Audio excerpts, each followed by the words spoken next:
I'm live. Alive. It's Sunday, and I am reading out of So Moses Was Born. It is a book by Joan Grant. She was a far memory writer, and I have been really enjoying this seventh book of hers, written from the viewpoint of Nebunefer, who will be an uncle to Moses. He was meant to be the heir to the throne. He was meant to become Pharaoh, but he yields the crook and flail to his younger brother Ramoses II and retires. He's now back in the company of Ramoses and Karadan, his brothers, both of them, because things are happening. Many years have gone by. Joan Grant was very much concerned about ethics, particularly in her far memory novels. This one is much about the greed and, well, just the way the things started from her point of view as Nebunefer. I finished this last chapter, which was entitled Shadow of Amen. And we are now at, I think it's the 20th reading, Pavilion in the Reeds. Though my dear nephew, this is what the Ramoses receives in a letter, I suppose, from Nebunefer much later. This is basically Nebunefer communicating. Though my dear nephew, I have already tried to give you an account of certain earlier incidents in the life of Ramoses, to which I was not an eyewitness. You may think that the Pharaoh he had become would never have revealed sufficient of his heart for me to attempt to describe experiences so intimate as those when he received the virgins in this hunting pavilion. In fact, had I not spent several days alone with him, wild fowling in the marshes, it is unlikely that I should have been able to recapture that sense of shared experience, through which, less by direct statement than the inflection of the voice or a fleeting expression, understanding beyond logic can be created between one man and another. He had decided to return to Tunis the following morning, so before dawn we were in a hide by one of the patches of open water, waiting for the flight of the wild geese to their feeding grounds. Skein after skein passed overhead, their wings creaking like the oars of 1,000 rowers. He killed 3, and I another, but by noon their feathers were almost hidden by the brighter plumage of mallard and teal, which were heaped in the prow of the boat. Ramoses was more proud of this boat than of the royal barge, for he had made it himself, cutting the reeds and binding them with 3-fold cords spaced an exact hand's breadth apart. It drew less than a cubit, but often we had to carry it through shallows until another water lane threaded its way between papyrus, which at this season stood nearly twice a man's height. One of us poled while the other stood ready with a throwing stick.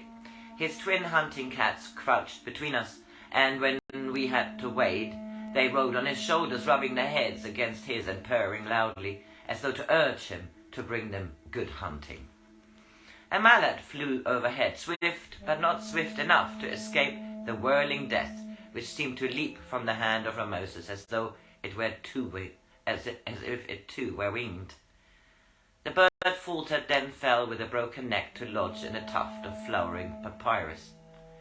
The cats leapt forward. One tried to avoid a patch of open water and so lost the race to his sister, who clambered up the reed like a boy up a date palm. It bent and she dug her claws into the smooth stem until she was sure the bird was not going to fall into the water. Then she crept slowly higher until she could pat it with her paw to make sure it was dead. I watched her seize it by the neck, bracing herself to take the sudden weight.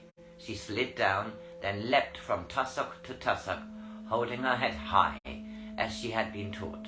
so that the bright feathers would not be dragged in the mud. She crouched at her master's feet, purring, while he examined her offering.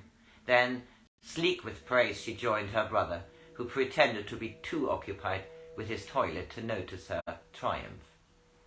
"If only women really resembled cats, how simple our lives would be," said Ramosis. Having had some small experience of the life of the palace, I most fervently agreed with him. The reeds seemed like pillars that supported the canopy of sky, which turned to pink with sunset before he suggested it was time to return to the hunting pavilion. It was hot and more tired. I was hot and more tired than I would have liked to admit. The mud was pleasantly cool on my bare feet as I thrust the pole firmly into the ooze and secured the boat to it. Ramosis unwound a cord from his waist and tied the birds by their feet so that they would be easier to carry. Although the game track was dry enough to hold the imprint of small animals, the cats pretended that they were too facetious to trust it and insisted on being carried. The reeds opened to a clearing walled with reeds. Yesterday we had returned to a different clearing, but a similar platform of split palm logs raised the pavilion above the soggy ground. Fenru, who still delighted to pretend that my likeness to Pharaoh's brother was no more than a chance resemblance, had hot water ready to sluice over us with a copper dipper, saying that we should be more than usually pleased with the way the wild duck was cooked, for he had personally supervised its preparation.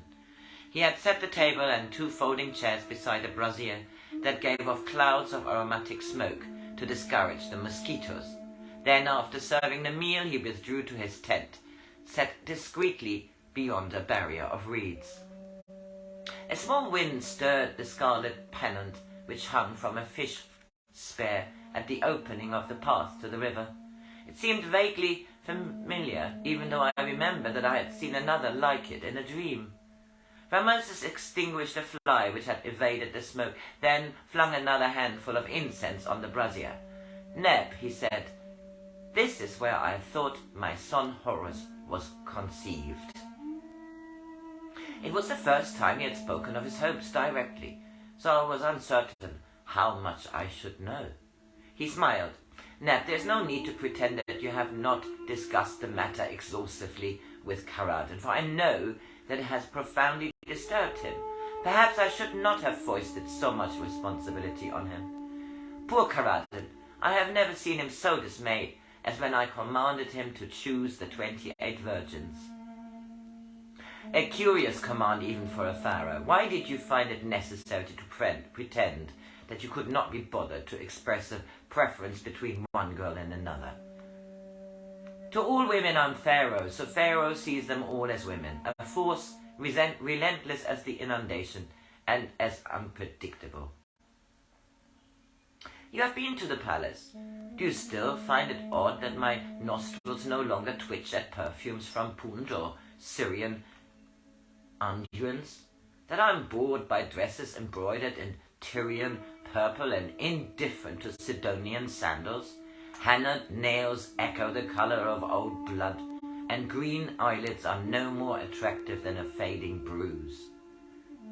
If you dislike women, why have you so many of them? Because fear, like most things, stales with repetition. There's privacy in numbers, for each thinks I'm with another, and so I can sleep alone, without being thought inadequate. Even the king of Aleppo, who has 500 concubines, thinks me the better stallion. I found his chagrin, though so ill-founded, most gratifying to my vanity. He shuddered. I can assure you that the Virgin's moon was an ordeal, not an indulgence. It is proper for concubines to be well versed in the arts by which some men are pleased, but a virgin determined to bear a royal child can be more rapturous than a starving hyena. I try to feel sorry for them, for they were only behaving as they had been sedulously instructed. But I will frankly confess that some of them were more difficult than I have always found the ceremony of Osiris, when in his name I have to bless the corn for the sowing, in such a peculiar, intimate manner. Caradon should have let Penpy choose them, I said sympathetically. I think she must have chosen the last girl, though at the time I thought Caradon had remembered Eerie and found someone who resembled her. I loved her, Neb, although she was one of the common people. How glibly that phrase comes off my visor's tongue, as though they were a different breed from nobles. Neb, do you remember saying long ago at the Well of the Three Sycamores that one day a woman would really love me? It is odd how a chance phrase can survive so many disappointments. A vagrant breeze caused the brazier to glow more brightly. His face looked very young, as though the lines on his forehead were only a boy's transient furrows of perplexity. I obeyed an impulse to make him speak the thoughts, which I knew would lie very lively in his memory. The flowering reeds were precise as the carving of a pediment against the rising moon. But the clearing where Ramosis waited alone was a dark pool of shadow. A night bird cried, and his hunting cap leapt on the knee of the lonely man, who raised his head at the sound of a boat grounding against the bank, where open water led to the river. Unless he had been watching, he would not have seen the girl, who moved so quickly down the path and stood looking towards the gaze curtains, which gleamed like river mist in the light of the lamp in the outer room of the pavilion. He saw that she was young, perhaps 15, very slender. Her breasts under the white tunic were firm and pointed as pomegranates, and something in the way she stood, proud and yet timid like a gazelle, reminded him of Eerie. The others had all been over-richly dressed, but this girl had for ornament only a wreath of moon daisies and a string of faience beads. For a moment he was amused that Caradon's insistence on ancestry had given place to a secret conviction that a strain of peasant blood would improve his overbred family. Then he was annoyed, for if to the others he had been too royal, this child would be numbed with awe, even by the name of Ramosis. At least she would not be another Duat, the fifth girl who had been unable to conceal her disappointment that he did not receive her wearing the double crown. It was partly because of Duat that he had not troubled to change from the hunting kilt that he had worn during the day, though it was stained green with water weeds. Thenru had been a little shocked and said that even a fisherman would wear better sandals. He began to envy the imaginary fisherman, who could have waited for a girl with excitement instead of his odious sense of duty. Suddenly his pulse quickened. Why not pretend to be an ordinary man? A servant, no better, a soldier, a mercenary, with such a man unaccustomed to the marshes might hire as a protection against fugitives who were said to hide there from Pharaoh's justice. He spoke to his cat, and the girl swung around, startled to see him. He gestured her to keep silent, as though afraid of her being overheard by someone inside the pavilion. He beckoned, and she came slowly towards him across the clearing. He saw that her eyes were the colour of dark silver and innocent of coal, and in them there was no sign that she found his face familiar. He realized that he should not have found this surprising, for even some of his children had not recognized his portrait statues until they could read the flamboyant inscriptions. Merempta, for instance, had once asked him why such a large man had to have a doll with him. It almost caused him to discard the convention of having his queen shown only the height of his knee. Waiting for him to speak, she bent to stroke the cat, who had left him to weave round her slender ankles. My master's in the pavilion, he said. I saw him go into the inner room and draw the curtain, so I expect he's already asleep. He took her hand, which felt cool as Nile water. My master had been wildfowling since dawn and was so tired by evening that I almost had to carry him back. So if you are cold, we could go into the pavilion without fear of waking him. I'm not cold, but I'm shivering because I'm frightened, she said. Did you know I was coming here tonight?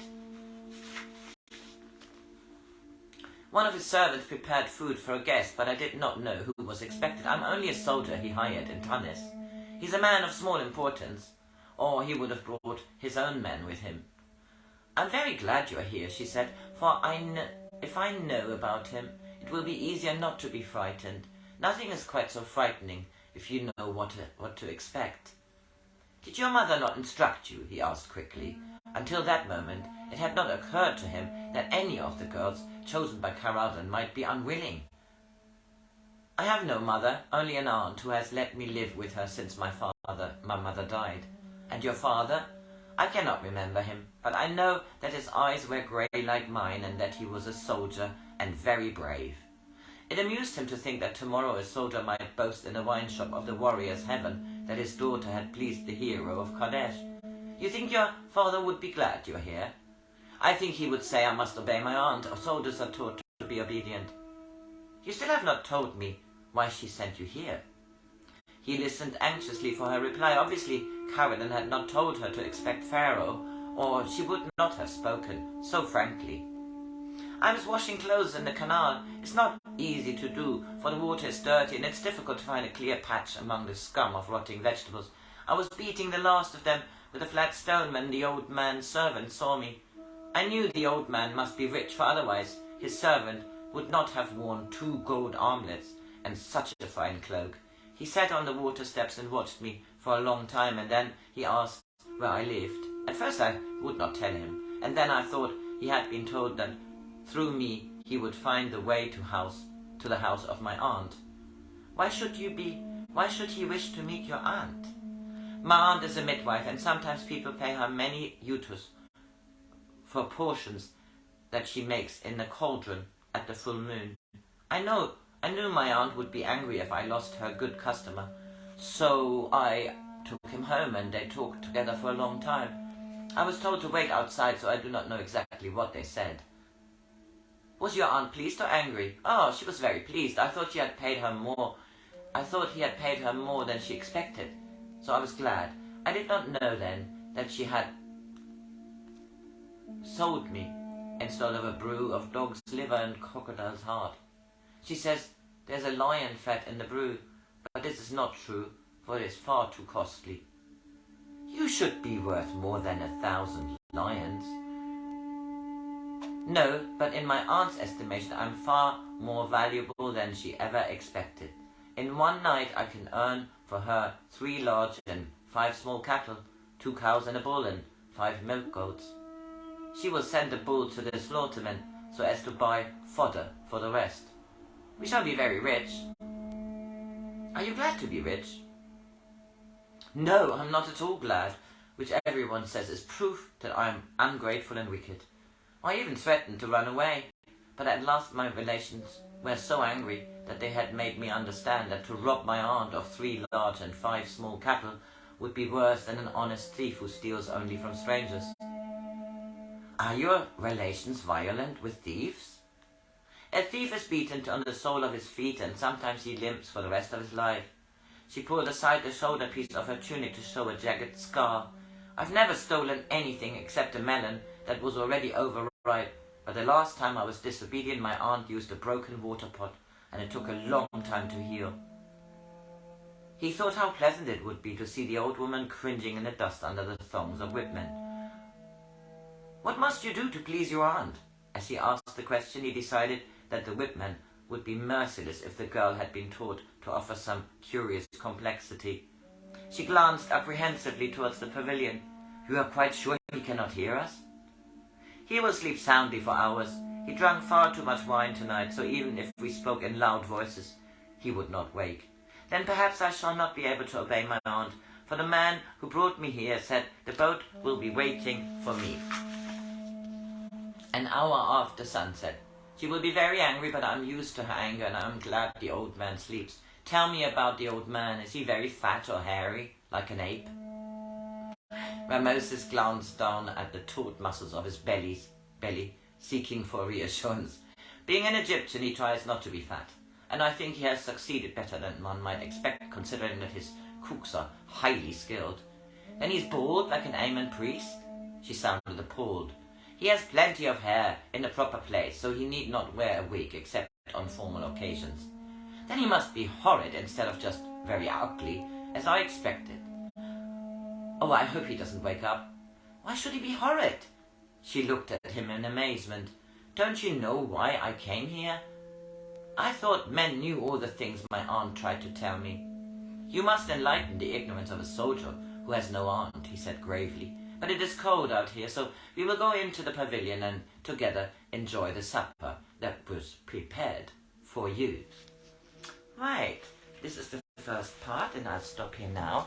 Have a lovely day. Switch off your phone at 3, like anybody sensible would.